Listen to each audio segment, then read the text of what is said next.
Hey, hello dear friends. How you all are doing today? I welcome back to my YouTube channel, Cloud with Mohsin. So friends, today we will continue our session with the AWS Cloud Practitioner, that is CLFC 02 exam, and this is more of a scheduling part. So if you remember, in the last session we covered about the guidelines and everything about the Cloud Practitioner exam, and today we will see how we can schedule it. So as you can see on my screen, as you can see, I have typed in the Google. This is the same link I had provided in the last time. So before continuing with this session, I would recommend please watch my previous video. You will get to know everything about this certification.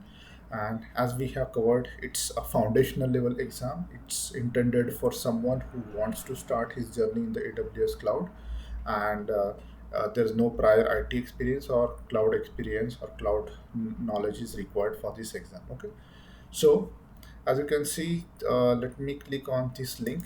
Okay, and now it will bring me to this page that we covered in the last session. Also, I will reshare this link for your information. So we discussed in the last topic about the details. I'm not going into the details. Today I'm going to focus about scheduling this exam and the policies associated with that. Okay, so I can let me click on the schedule and exam,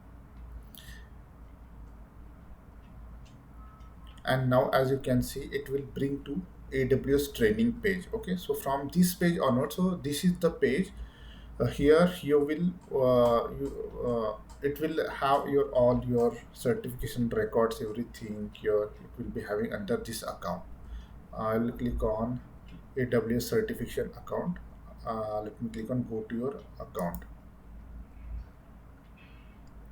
and now you can see it has navigated to cp.certmetrics.com, and here onwards we can do scheduling and all those things. Okay, so we will discuss the policies in the upcoming session today. Okay, let me just uh, go straight to exam registration and go to schedule and exam. So here you can see, if you scroll down, okay, this is the exam we are talking about. So this is the page from you can schedule all these exams in the AWS. Okay, so I can AWS Certified Cloud Practitioner CLFC 02 is the exam that we are looking for to schedule. I will click on schedule. So this will bring to another page here. Okay, and before scheduling that, I will show you something. See, you can see here exam accommodation.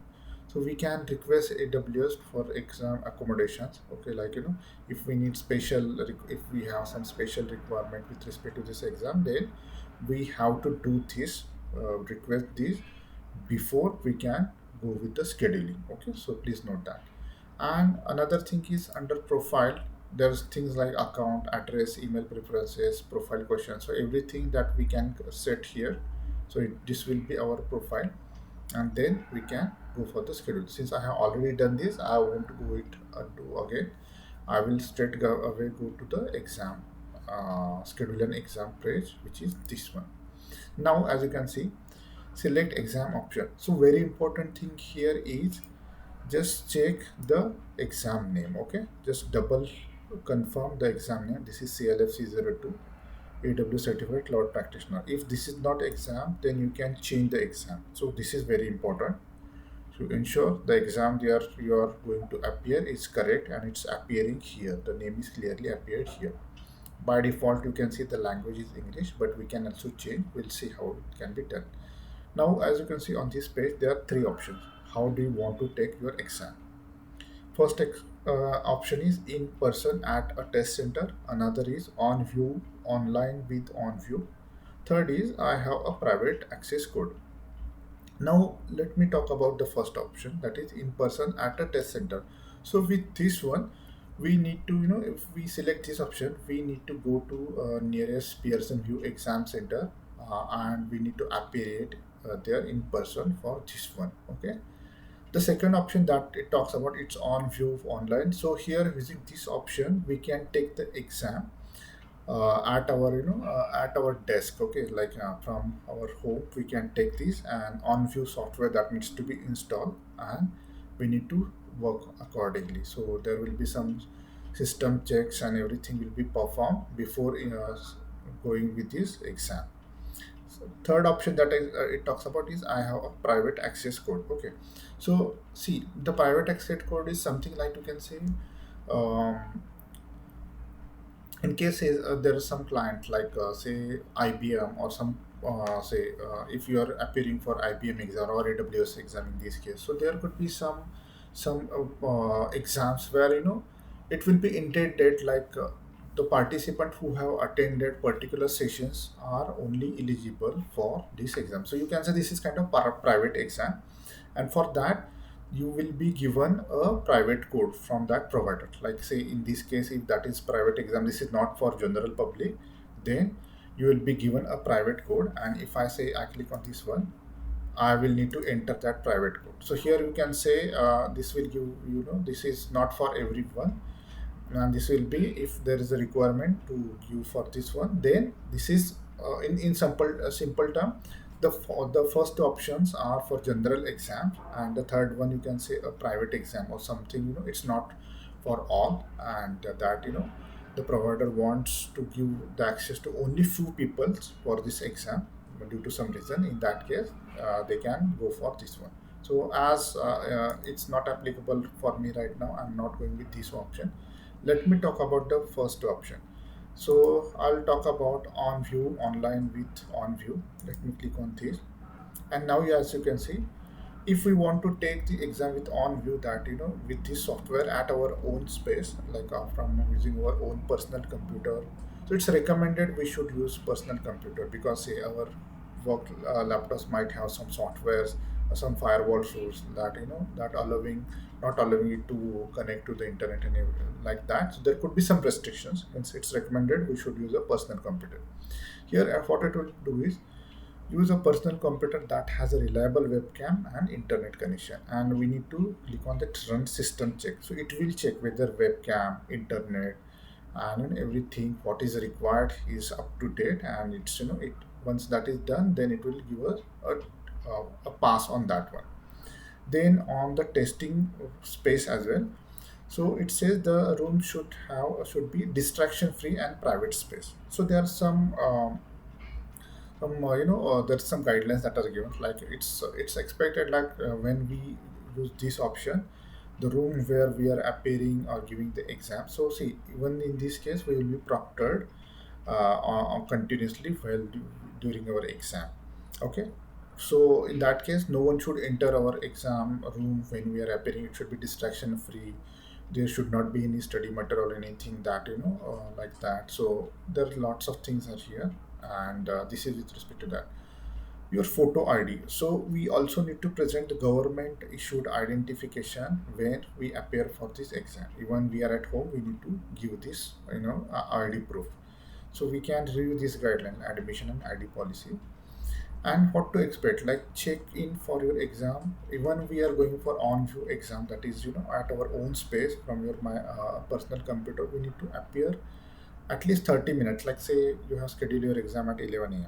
Okay, say 11 a.m. IST, I have scheduled the exam. I need to appear at least 30 minutes before, like around 10:30, so that I can, there's some check-in procedures are there. Okay, so that we need to appear. So, and as you can see, there's some short videos they are given here. Let me click on that one.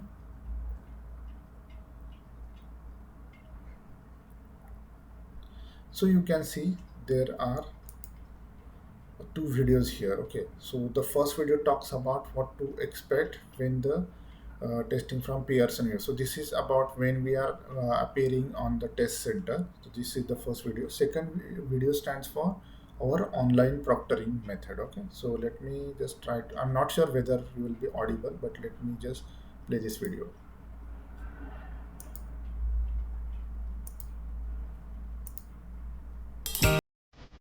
So that you can perform at your best, here's an idea of what to expect when taking an exam at a Pearson VUE test center. There are security and admissions procedures to complete before testing. Your confirmation email will inform you how early to arrive for your appointment. The test administrator will confirm your appointment and exam. You will be asked to read and agree to the testing rules. Then we will check your identification. Many programs require two forms of ID.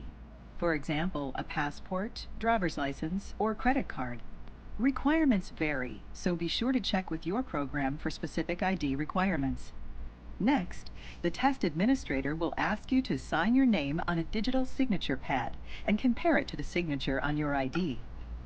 Depending on the exam you are taking, you may be asked to scan your palm.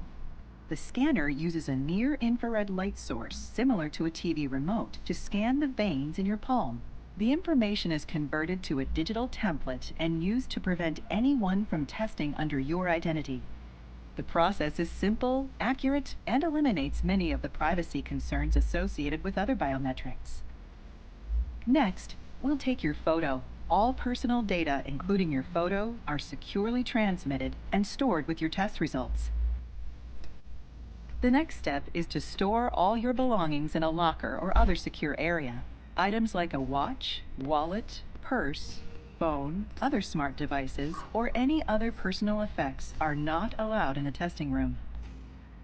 The proctor will check for personal items each time you enter the testing room.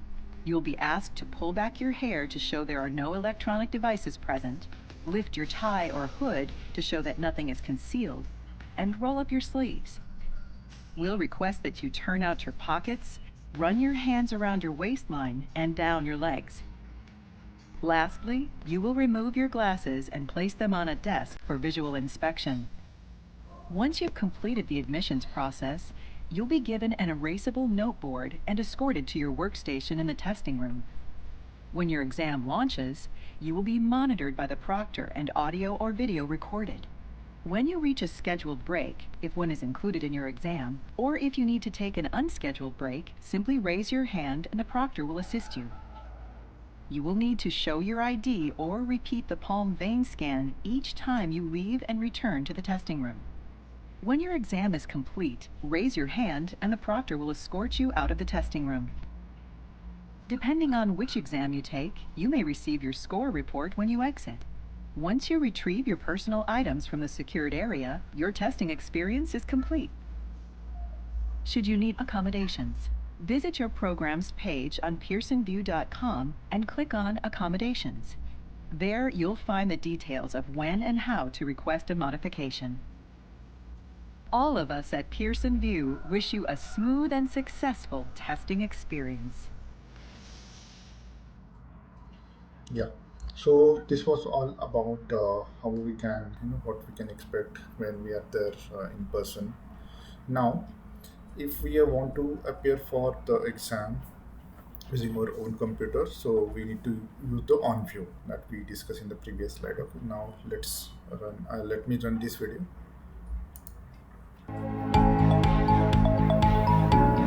Interested in taking your exam at home or work? OnView's the answer. This video will walk you through some important steps to make sure you have a successful online testing experience. Scheduling an online exam is similar to scheduling other exams with Pearson VUE. When it's time to check in for your exam, go to your exam program's homepage on pearsonvue.com and log in to your account. Navigate to your test and choose Begin Exam. You may begin the check-in process up to 30 minutes prior to your appointment.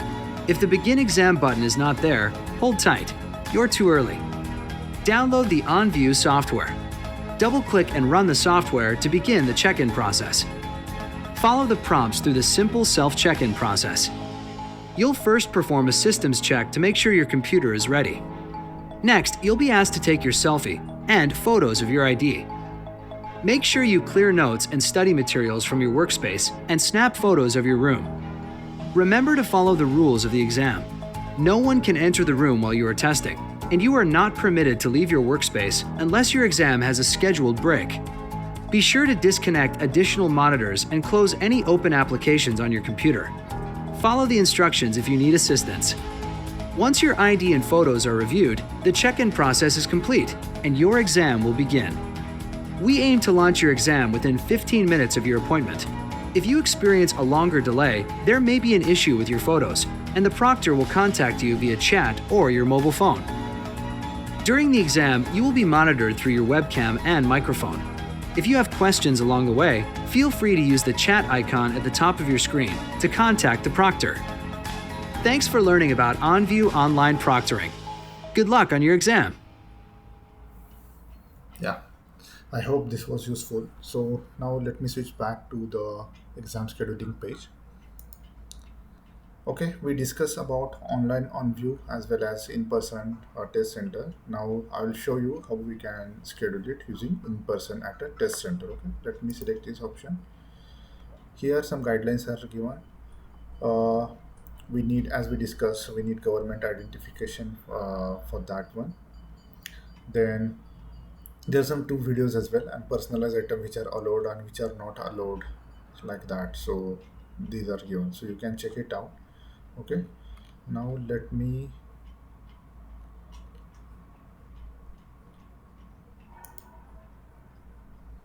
yeah, so let's go to the next page.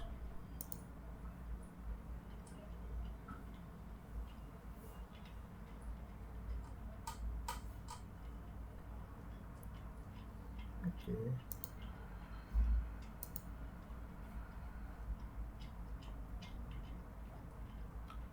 yeah, on this page we can see our, this is the dashboard. You can see our exam history and everything. Okay, this is not something I'm looking for. Okay, just a second.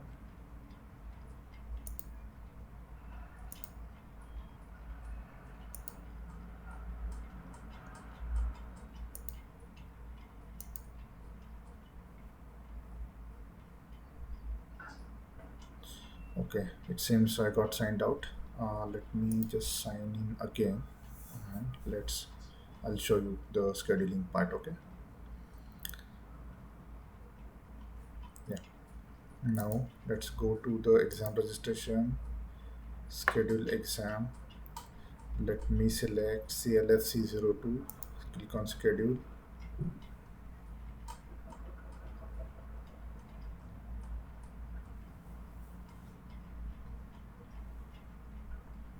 Yeah, let me select the first option.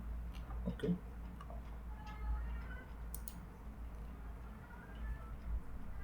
and if we have any FAQs, then we can uh, select using this. There are some FAQs here. Okay, so like that we can do. Okay, now,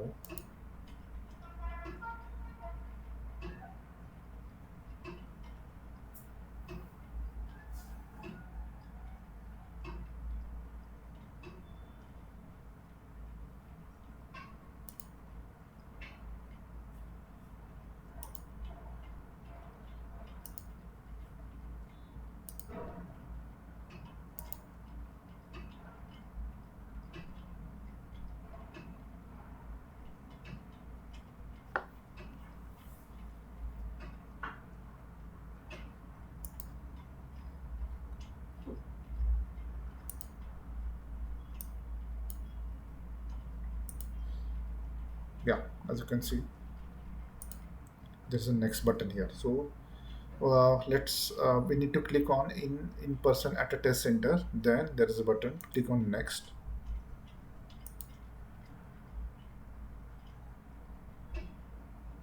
Yeah, and on this page you can see there are several languages that it support. We have also covered this in the previous session. So as you can see, by default it is English, and if you want you can change it. It's fine with me. At any point of time we can go and click on this previous button to go to the previous page. Okay, now I can click on next.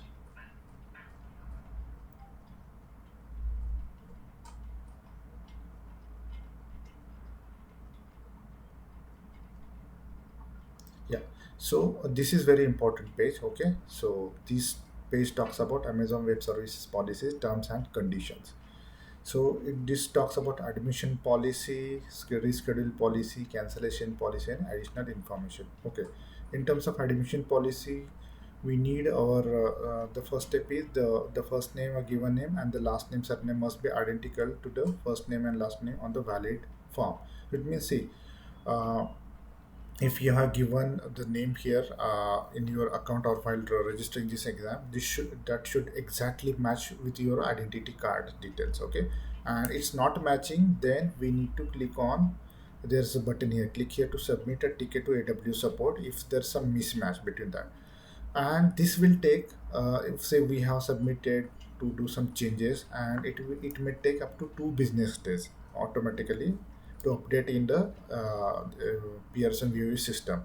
And say if our appointment is within 48 hours, like say our exam is before that, or in that 2 days, you may not be allowed to test, and you may need to cancel or reschedule it. So if say there is a name mismatch request you have submitted and your exam is after within next 2 days, in that case you may not be able to take this exam. You will need to cancel it, either cancel it or reschedule it. Okay, so for cancellation or reschedulation, there is some policy. As you can see, for the rescheduling, you must contact Pearson VUE or access your online Pearson VUE account to reschedule your exam at least a minimum of 24 hours prior to your appointment. Let me give an example. Say I have scheduled this exam tomorrow at suppose 3 p.m. Okay, so right now it's 2:44, it's more than 24 hours, so I can, if I wish, I can reschedule it because there is a gap of 24 hours. But say if it is, the exam is it's we cannot reschedule it, if it is less than 24 hours, like say my exam was say around 2 p.m. tomorrow, okay, and now it's 2:45. So in that case, I won't be able to reschedule it. There should be minimum of 24 hours that will be required, okay. And if we fail to reschedule in time or failure to appear for the appointment, it will be result in the loss of the exam fee. So in that case, say we just fail to reschedule it, or we are not appearing even we are scheduled, it will be a no show, okay, and we will be, there is loss of our exam fees. Okay, so that attempt will be considered, and there won't be any refund because it will be loss of our fees. Okay, so that is the thing. You may only reschedule 2 times after the original appointment. So suppose I have scheduled the appointment, say for example 1st of May. In that case, I can reschedule it. So I can reschedule before 24 hours, and it should be only for 2 times. Okay, and if see, if I wish to reschedule it for the third time, I need to cancel it, okay, the original exam, and then take it. So there are only twice we can do it. As it's clearly mentioned, if you wish to reschedule the third time, you must cancel and schedule a new appointment. Okay, it clearly states. Okay, now with respect to cancellation policy, again you must contact Pearson VUE or access your online Pearson VUE account to cancel your exam at least a minimum of 24 hours prior to your appointment. Exam cannot be cancelled less than 24 hours prior to appointment, and failure to cancel in time or failure to appear for your appointment will result in the forfeiture of your exam fee. Also, it's similar to the scheduling. If we want to cancel the appointment, we can contact either PS or view. So once we schedule, we will get the details, contact details, their email addresses, etc. We can either contact them to reschedule, or sorry, to cancel it, or we can do our own. We can log into this account, that this is our account, and here also it's possible to cancel it, but it should be at least a minimum of 24 hours prior to the exam. Suppose we have not cancelled it, and we have given we didn't appear to the exam, it will be considered again as a no-show, and there won't be any refund. Okay, so we won't. That will be loss of our exam fee. So these are the policies. You can check it out in that. Again, in the additional information, it talks about exam request, exam accommodation. So if we have some special requirement, okay, so like there could be some people who are physically challenged. So in that case, if we need some additional requirement, so we can do that, and this has to be done before scheduling. Okay, so there's a button there. Here you can say exam accommodation. Okay, and then we can do it before scheduling. So say, let me just click on next. We need to select agree here, click on next.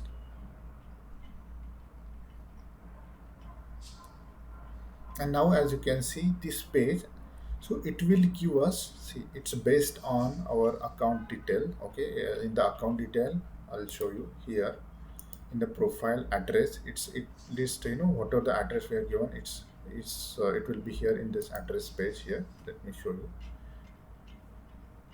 Okay, like that. And based on that, it will give us, some options. So as you can see, it has selected automatically from my profile address, the location, and from here we have been given the various choices. So based on our which are the nearest location, we can select either. So the tips here given are the tests. These are the actually test centers. Okay, so we can either select, either of these test centers. There's some more options as well, and these are based on the distance. Okay, so we can see it's in either in miles or kilometers. We can choose. Okay, if I choose data labs, this one we can select. It will give us the details here, and then we can select on next. So this is basically the test center detail. I'll select on next.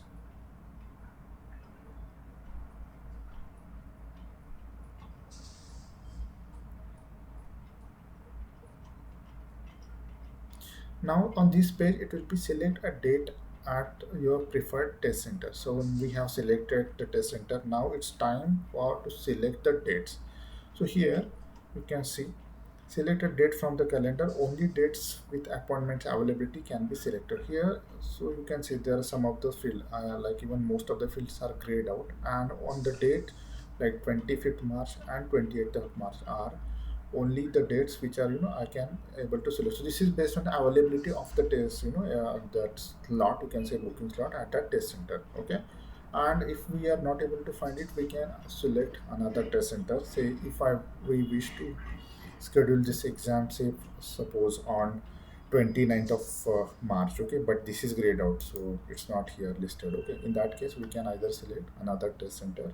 We can click on find another test center using this method, and say if I wish to go for 20th of March, let me select 20th of March. Now if we we select the date, then it will give us the time slot. Okay, the available time slot. So the time slot that can be either in 12-hour format or 24-hour format. And here I can see for this test center, that is data lab at Bangalore, it is giving me it's 5:15 to 6:55. Okay, IST. So only this time frame is available. If you are confusing, then in that case you can select the 12-hour format. Okay, if in case you get confused with the 24 hours, so it is showing 5:15 p.m. to 6:55 p.m. only. This is the only slot that is available at this test center on 20th of March. Okay, so if say we select, if we want, we are fine with that, we can click on book this appointment, and there will be it will navigate to the next page. I'll show you that as well, so that it will give you a clear understanding like what are the all steps. Now this is, you can say, as a kind of summary page. Okay, here you need to verify the description, that is the exam, whether the exam name is correct, language, and the length of the exam is 100 minutes. There's a button here, so that will give you, what is exactly this 100 minutes time frame represent, everything about that. Appointment is whatever is selected, the location. Even we can change the test center from here, and appointment, that date also we can change from this page.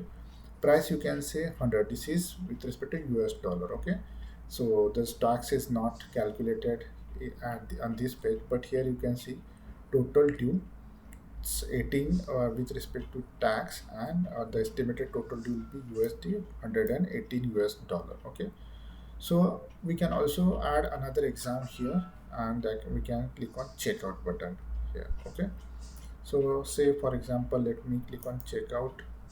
I'll show you. There's a checkout button, proceed to checkout.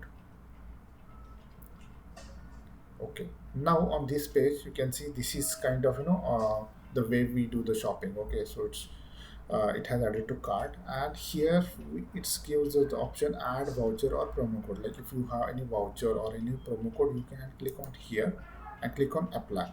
So based on that, it will, the adjust the amount. Okay, so say if you have cleared one AWS exam, so as a benefit, or AWS will give you 50% of the discount in the next exam. So there will be a code you need to grab it from your AWS certification account. Okay, so that page will give you the benefit. So you can enter here and click on apply. Then this amount, so amount will be, please note, will be the 50% will be with respect to the subtotal only, not with respect to tax. There will be tax applicable for that. Okay, once that is done, so that the payment option like Amex, Discover, okay, Visa, Mastercard, this is, okay, so etc. And payment type we can either select. So you can see these are the all payment option. You can select, say, for some, suppose Visa, and you can give some details of the billing information and click on finally that, there's a button that is next button here. Okay, so once that is done, then we will get a summary and that will be finalized. Okay, then as soon as we click it, we will get an email from Amazon, sorry, from Pearson VUE, stating about our exam details and everything. And at any point of time, we can make the changes. Say we can, following the policies, like rescheduling policy and everything, we can do that. Okay, so these are some of the things I wanted to show you. I hope this information was useful. So I would recommend you to please check it out, all those details. Okay, and you will get to understand what are all steps are required for you to schedule your exam either at home or at test center or using a private access code that we talk, which are for the private exams. Okay, not for the general candidates. So friends, that's it for today. Please write down in the comment section if you have any queries. Okay, so thank you so much for your time and take care. Bye bye.